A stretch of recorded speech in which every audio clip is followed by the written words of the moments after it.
Hello, everybody. Welcome back to my Sunday school class, Lexington Baptist Church. And this is for December 1st, 2024. And today we're going to be looking at chapter 9 of Devarim, which is the Hebrew word that means words. And that's the name of the book that we know as Deuteronomy, which means second law.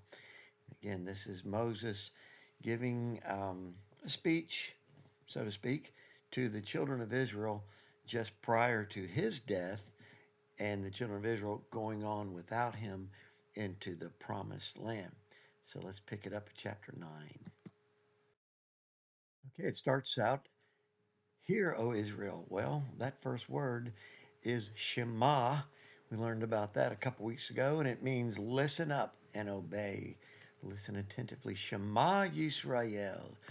Thou art to pass over Jordan this day, to go in to possess nations greater and mightier than thyself, cities great and fenced up to heaven, a people great and tall, the children of the Anakims. Remember, the spies said that they were great cities and there were giants in the land, whom thou knowest and of whom thou hast heard say, who can stand before the children of Anak. Understand therefore this day that Yahweh thy Elohim is he which goeth over before thee.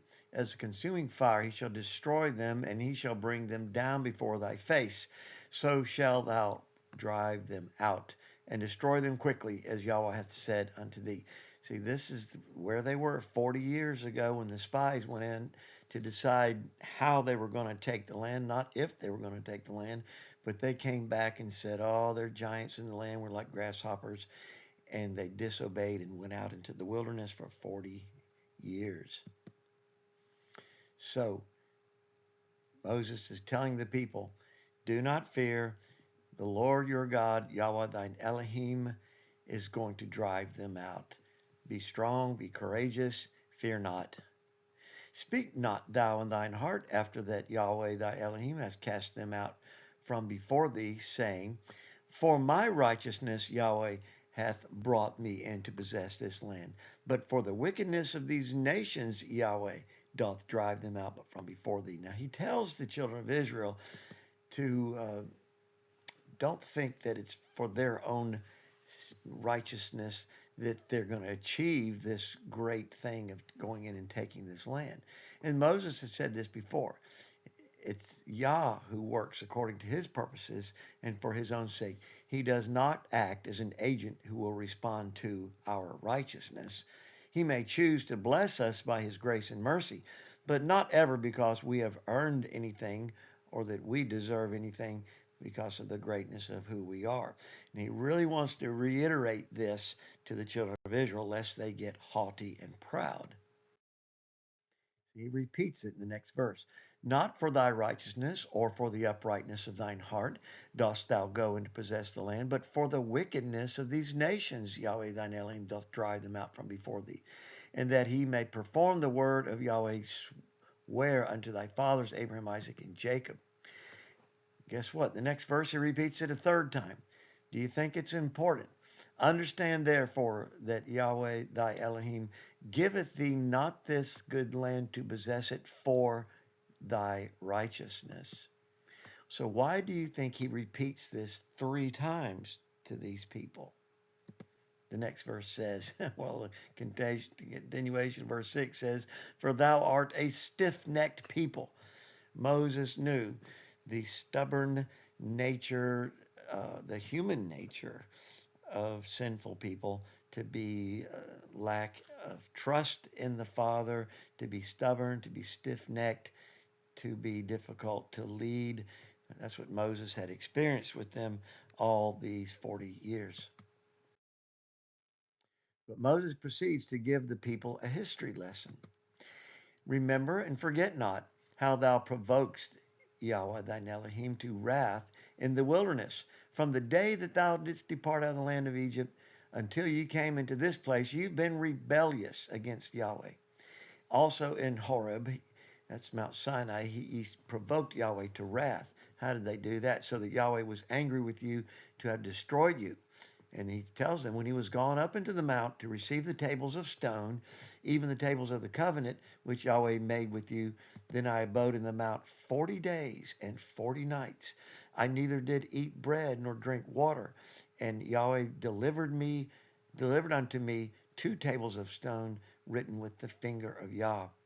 And on them was written according to all the words which Yahweh spake with you in the mount of out of the midst of the fire in the day of the assembly.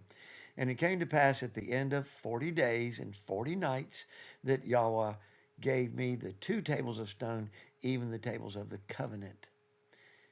He was given the law, the Torah, at Mount Sinai. And Yahweh said unto me, Arise, get thee down quickly from here, for thy people which thou hast brought forth out of Egypt have corrupted themselves. They are quickly turned aside out of the way which I commanded them. They have made them a molten image. Remember the golden calf. Furthermore, Yahweh spake unto me, saying, I have seen this people, and behold, it is a stiff-necked people. Let me alone that I may destroy them and blot out their name from under heaven, and I will make it of you, Moses, a nation mightier and greater than they.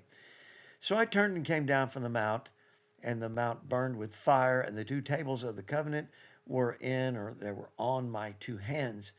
And I looked, and behold, ye had sinned against Yahweh thine Elohim, and had made you a molten calf. Ye had turned aside quickly out of the way which Yahweh had commanded you. And I took the 2 tables and cast them out of my 2 hands, and brake them before your eyes. And I fell down before Yahweh as at the first 40 days and 40 nights. I did neither eat bread nor drink water, because of all your sins which ye sinned in doing wickedly in the sight of Yahweh, to provoke him to anger. Notice the repetition of 40. It's going to come up here in a little bit. But again, do you realize or remember that the sin of the golden calf was not just that they decided not to worship the God of that brought them out of Egypt, and they would worship an idol of a calf. When they made this, and Aaron was in on it, he somehow was duped by the people. He was fearful to go up against them, I guess, or tried to placate them in some way. They said, we need to worship something we can see. We don't know what happened to this Moses. He was kind of, so much their leader. And so they made this golden calf, and Aaron said to the people, okay, tomorrow we will worship Yahweh with this feast, with this calf. They were going to try to mix the holiness of Yahweh with the paganness of an idol, similar to what they had in Egypt. But in Aaron's mind, he was trying to let them think they could worship Yahweh, their God, with this mm, substitute or just a physical something that they could focus in on. But no, it was a mixture of holy and profane. That was the real sin. And this is what got all over Moses when he came down and saw them doing this. And he fell down as at the first 40 days and 40 nights, fasted and didn't drink water. Now that's a miraculous thing, because you can go about 40 days without eating, but you can't go 40 days without drinking any liquid or water. So somehow miraculously, the Father preserved Moses in his intercession for the people. Who else interceded for us, really, for 40 days? That was Jesus, Yahusha, in the wilderness, being tempted himself for 40 days, fasting for 40 days. Moses says, For I was afraid of the anger and hot displeasure wherewith Yahweh was wroth against you to destroy you. But Yahweh hearkened unto me at that time also, and Yahweh was very angry with Aaron and would have destroyed him. See, Aaron's the one that kind of let this thing happen. And I prayed for Aaron also the same time. And I took your sin, the calf which you had made, and burnt it with fire, and stamped it, and ground it very small even until it was as small as dust. And I cast the dust thereof into the brook that descended out of the mount. Why did he do this? Exodus 32:20. And he took the calf of the people that they'd made and burned it in the fire. He ground it to powder and scattered it on the water and made the Israelites drink it. Wow. That he was going to really give them a memorable lesson that they're going to reap what they sow. And they had to drink of the ground up molten calf. And at Tabaret, and at Massa, and at Kibroth Hatava, you provoked Yahweh to wrath. He's reminding them, giving them a history lesson of what all they went through in these past 40 years. Although, see, the ones he's talking to are not necessarily the ones who went through that. If they were children. But it took 40 years for that generation to pass away. Those that came through the Red Sea had passed away. And he's speaking to the next generation, reminding them of their heritage. Likewise, when Yahweh sent you from Kadesh Barnea, saying, Go up and possess the land which I've given you, then ye rebelled against the commandment of Yahweh thine Elohim, and ye believed him not, nor hearkened to his voice. What's he talking about? He's talking about going up and sending the 12 spies that went up at Kadesh Barnea to spy out the land, see how they were going to take it, not if they were going to take it, just how they were going to take it. And they rebelled and were afraid of the giants. And he says here, Ye have been rebellious against Yahweh from the day that I knew you. I have in parentheses here, the Hebrew word that is translated as rebellious is mamrim. Mamrin. And here it is in Hebrew. Interesting, I want you to see this, is that you see that this letter, you read from right to left, this first letter is smaller. The first letter, and it's the letter Mem, it's written smaller in every Torah scroll. And here's the second letter is a normal size Mem, but the first, it's Mamrim. This is where you get the M sound. Mamrim. Why is this written smaller? Okay, I've got to give you a little sidebar lesson here on Torah anomalies that are only found in Hebrew. In the handwritten copies of the Torah throughout the centuries, there are about 100 instances of certain letters that have been written either bigger or smaller, spaced further apart than normal. Some of the letters are like broken. Look, they appear to be broken in half, or even omitted abnormally. There's not a letter where it should be. According to the sages, each of these letters hints to deeper meanings and secrets of the Torah. Some refer to these seemingly insignificant anomalies as the jots and tittles, which Yeshua said would not pass away from the Torah until all be fulfilled. So were the jots and tittles just like I's dotted and T's crossed? It could be other things that are in, there's no printing press then. And so all the Torah scrolls were handwritten. The Torah scrolls that Yeshua held and read from, they had these anomalies in them. And they could be referred to as jots and tittles for their seemingly small or insignificant presence there, but perhaps there's more to it. In this particular case, with Mamrim, the Mem is also the number 40 in the Hebrew letter assignment of numbers. All the letters are also numbers. And we were just looking at all this, the times the number 40 has shown up so far, even in this lesson today.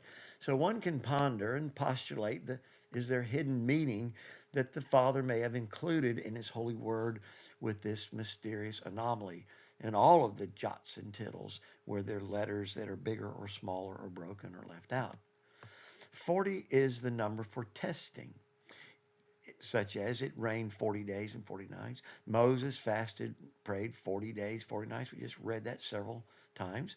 Yeshua was tempted in the wilderness 40 days. The Israelites wandered 40 years because the spies who brought the evil report were on a 40-day mission.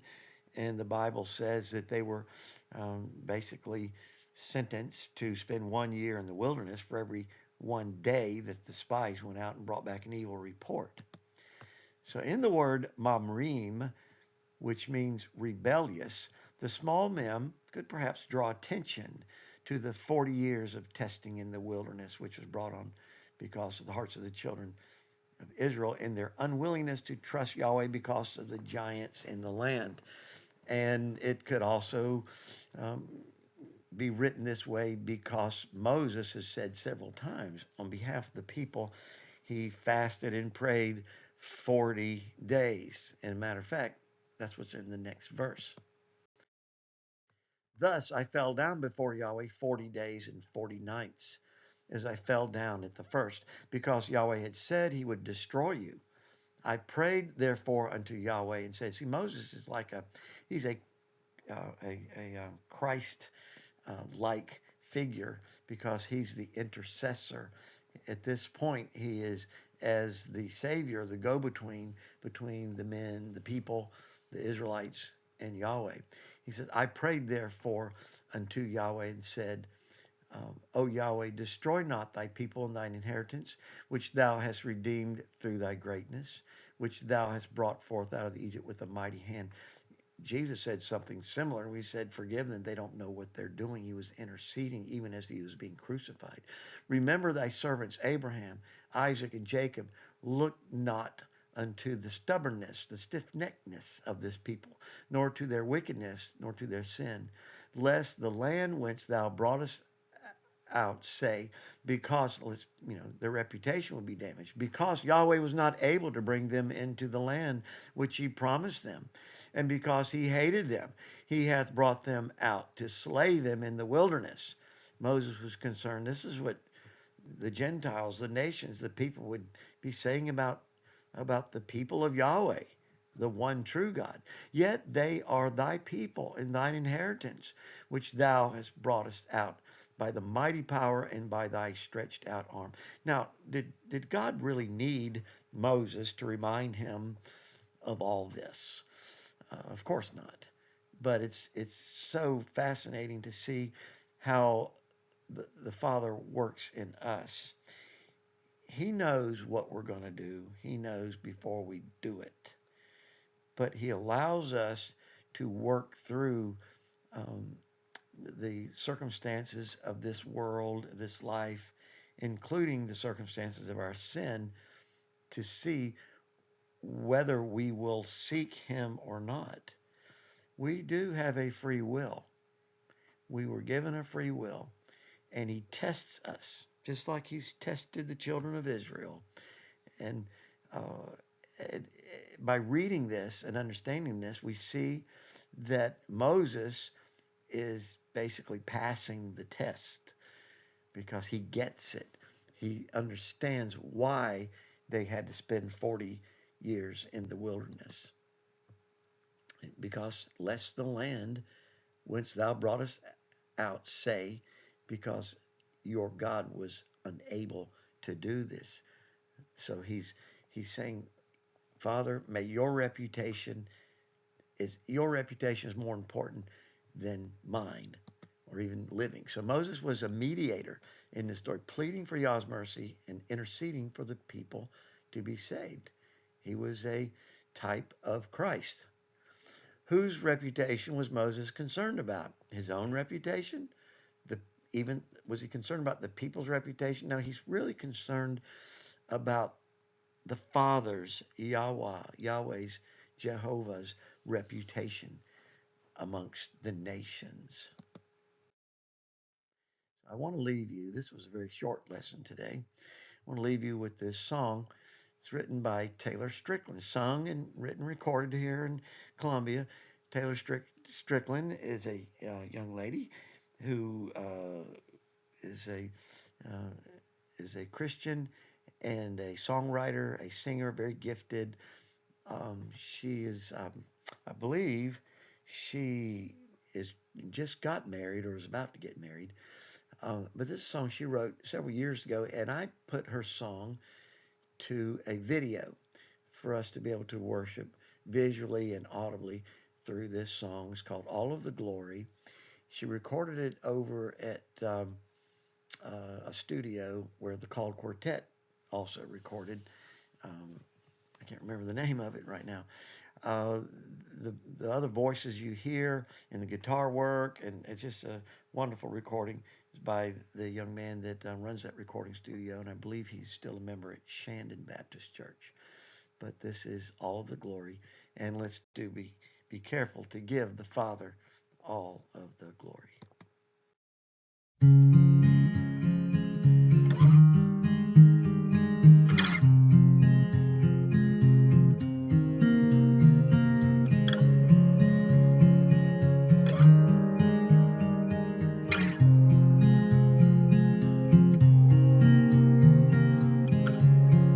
You shall love the Lord your God with all your heart, soul, and strength. Lest the rocks they cry out to sing the praises of your name. Every knee they shall bow, every tongue proclaim you reign. On the day when you come down, we'll sing the praises of your name. All of the glory, all of the honor, all of the majesty belongs to you. All of the glory, all of the honor, all of the majesty belongs to you.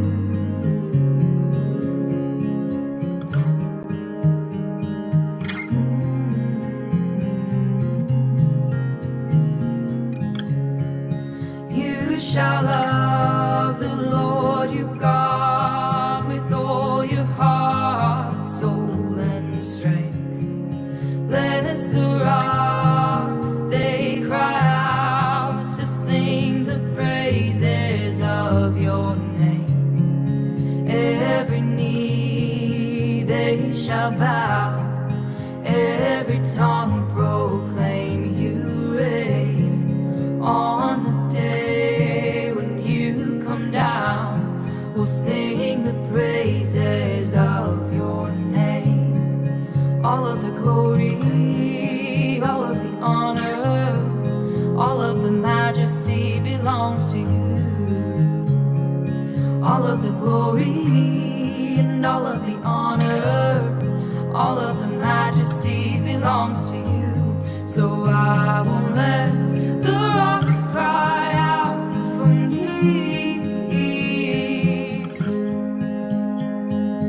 I will sing the song you gave to me.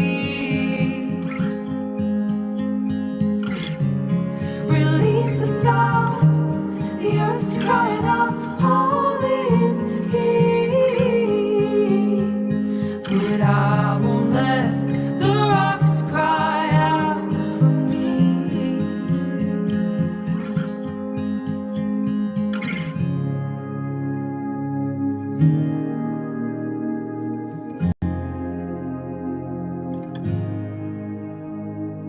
Highest praises to the one who's worthy. Highest praises to the one deserving. Highest praises.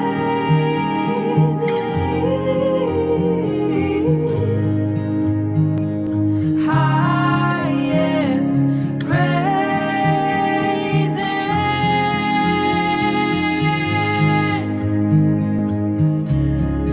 All of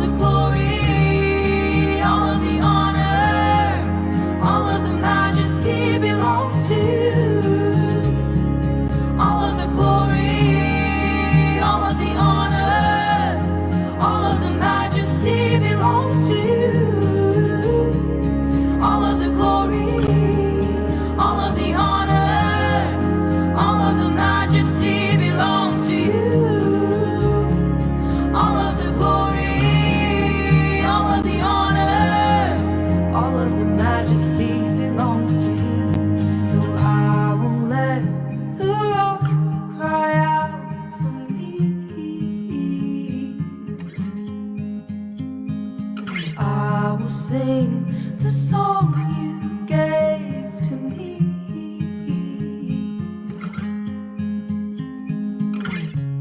Release the sound, the earth is crying out.